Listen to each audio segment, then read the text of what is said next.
Vous êtes sur le point de vivre une grande aventure, votre première arrivée au Canada. Mais soyons honnêtes, les aéroports, c'est rarement une partie de plaisir. Entre les contrôles, les questions de douane et la recherche de vos bagages, le stress peut vite monter. Heureusement, je suis là pour vous guider. Dans cette vidéo, je partage 5 conseils indispensables pour transformer cette étape en une expérience fluide et sans stress. Vous apprendrez comment éviter les erreurs courantes, gérer les formalités et même économiser du temps et de l'argent dès votre arrivée. Alors, installez-vous confortablement et préparez-vous à voyager l'esprit tranquille. Avant d'entrer dans le vif du sujet, pensez à liker cette vidéo et à vous abonner et activer la cloche de notification si le contenu vous intéresse.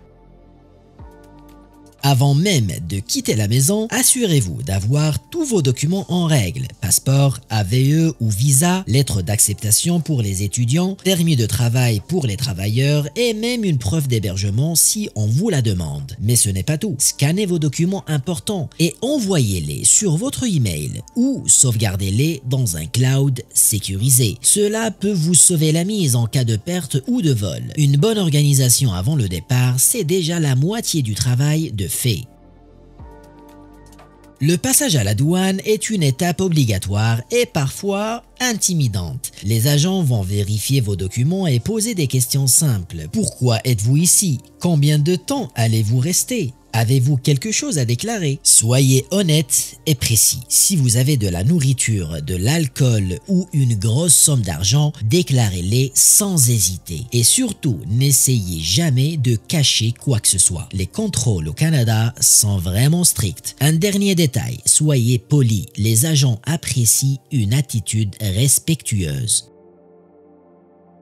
Récupérer ses bagages peut être stressant, surtout dans un grand aéroport comme Toronto ou Montréal. Une astuce simple, personnalisez votre valise avec un ruban coloré ou un autocollant unique pour la repérer facilement sur le tapis roulant. Et si vos bagages mettent du temps à arriver, restez calme. En cas de perte, rendez-vous directement au comptoir des réclamations de votre compagnie aérienne. Ils vous aideront à les retrouver. Pensez aussi à garder l'essentiel dans votre bagage à main, comme une tenue de rechange et surtout vos médicaments et vos documents.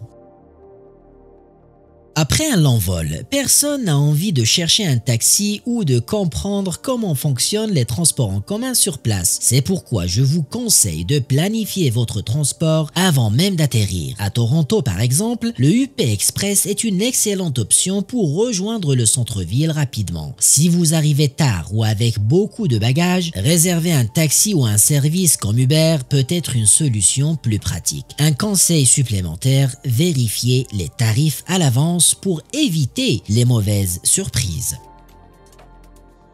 Si vous venez pour étudier ou travailler, vous devrez peut-être passer par un bureau d'immigration à l'aéroport. Et avant de le faire, assurez-vous de préparer vos documents à l'avance. Le processus peut prendre un peu de temps, donc soyez patient. Petite astuce, ayez un stylo avec vous et un carnet pour noter les informations importantes qu'on pourrait vous demander. C'est toujours mieux que de fouiller dans vos affaires à la dernière minute. Et croyez-moi, par expérience, un stylo, vous en aurez toujours besoin à l'aéroport.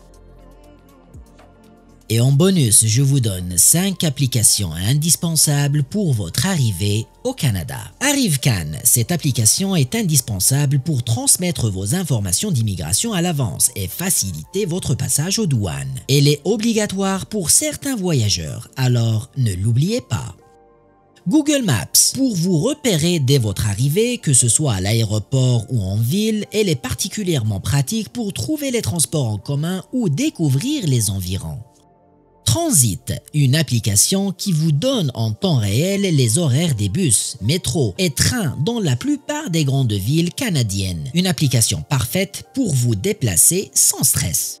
XE Currency. Si vous arrivez avec une devise étrangère, cette application vous aidera à convertir facilement vos dépenses en dollars canadiens et ainsi à mieux gérer votre budget. Et la cinquième application où je vous donne deux applications, eh bien c'est Uber dont on a parlé un peu plus tôt ou alors l'application Lyft pour réserver un transport en quelques clics, surtout si vous arrivez tard ou avec beaucoup de bagages. Ces applications sont largement utilisées dans les grandes villes canadiennes. Je vous conseille d'installer toutes ces applications avant votre départ pour gagner du temps et éviter les mauvaises surprises. Entre une bonne préparation et ces applications, vous serez prêt à profiter pleinement de votre nouvelle aventure. Si vous avez aimé cette vidéo, pensez à la partager et laissez-moi un commentaire pour poser vos questions ou me dire ce que vous en avez pensé. Pour encore plus de conseils sur votre installation et votre vie au Canada, abonnez-vous à Escale Canada et activez la cloche de notification. Merci d'avoir regardé et à très bientôt.